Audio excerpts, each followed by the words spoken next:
একটা ঘরে 10 জন লোককে বন্দী করে রাখা। এই যে সন্ন্যাসী বাবু দেখতে পাচ্ছেন, আর জিতু বাবু নেই, তাতে কি হয়েছে? সন্ন্যাসী বাবু আছে, তাই তো। 10 জন লোককে বন্দী করে রাখা হয়েছে। 9 জন লোককে খাবার সমস্ত সুবিধা দেওয়া হচ্ছে। একজন লোক সন্ন্যাসী বাবুকে কিছু দেওয়া হচ্ছে না। অনেক দিন হয়ে গেছে, ক্ষুধার যন্ত্রণা সহ্য না করতে পেরে সে শুধু কান্না করছে, ওকে বাঁচাও। বাকি 10 জন লোকের তো সব দেওয়া হয়েছে, ওরা তো খেয়ে দিয়ে আরামে ঘুমাবে। ঘুমাতে পারবে? ওই একজনের উৎপাতে ঘুমাতে পারবে? পারবে না। তদ্রূপ হাত দিয়ে আমরা কার্য করি, চোখ দিয়ে দর্শন করি, কান দিয়ে শ্রবণ করি, জিহ্বা দিয়ে আস্বাদন করি, নাক দিয়ে ঘ্রাণ নেই। এই পঞ্চেন্দ্রিয় দ্বারা আমরা সব কিছু আচ্ছাদন করলাম, কিন্তু এছাড়াও আত্মা,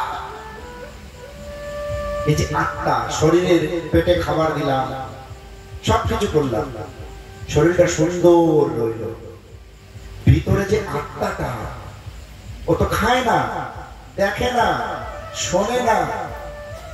এর শোনার উপাদান হচ্ছে হরিনাম, ভগবানের কথামৃত।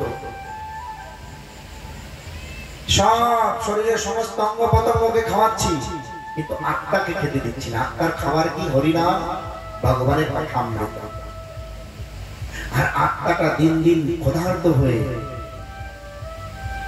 আমার ভিতরে হাল মাচিয়ে দিয়েছে। একটা অজানা দুঃখ ভিতরে বয়ে বেড়াচ্ছে।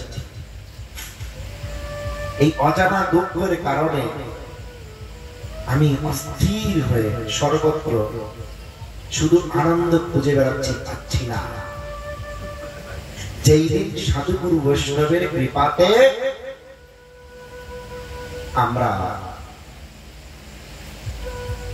ভগবানের কথামৃত নাম সংকীর্তন জপ করতে পারব, সেই দিন আত্মার খাদ্য দেয়া হবে।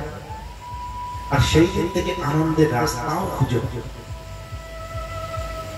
এই আদবপাড়াবাসী গ্রামবাসী বলছে, আমার কাছে এসে বলছে, নাম বলবো না, বলছে আমাদের এখানে লোক যদি বলি ভাই একটু হরি কথা শোনো, সেগুলো তুমি যাও তো দেখি, মাঠে কাজ আছে। আবার যদি জোর করে যাই, আমার সময় নেই, তুমি যাও তো দেখি এখান থেকে। কথা সত্য। যদি আদবপাড়ার ওই ব্যক্তিটা বাদ দিয়ে যদি যমরাজ আসতো, চলো সময় হয়ে গেছে, না রে বাবা এখন আমার বাদাম তোলার টাইম, এখন আসতে হবে, আর আলুগুলো তুলে মাঠে রেখে দিয়েছি, ভিজে গেলে সব নষ্ট হয়ে যাবে, সঙ্গে সঙ্গে বস্তা করে গোডাউনে পাঠাতে হবে। বলে বাবা যমরাজ এসেছে, সময় নেই, বললেও শুনবে না, ধরে নিয়ে চলে যাবে। কিন্তু ভগবানের ব্যক্তিগণ, ভগবানের কথা, সেদিকে ধ্যান দেয়।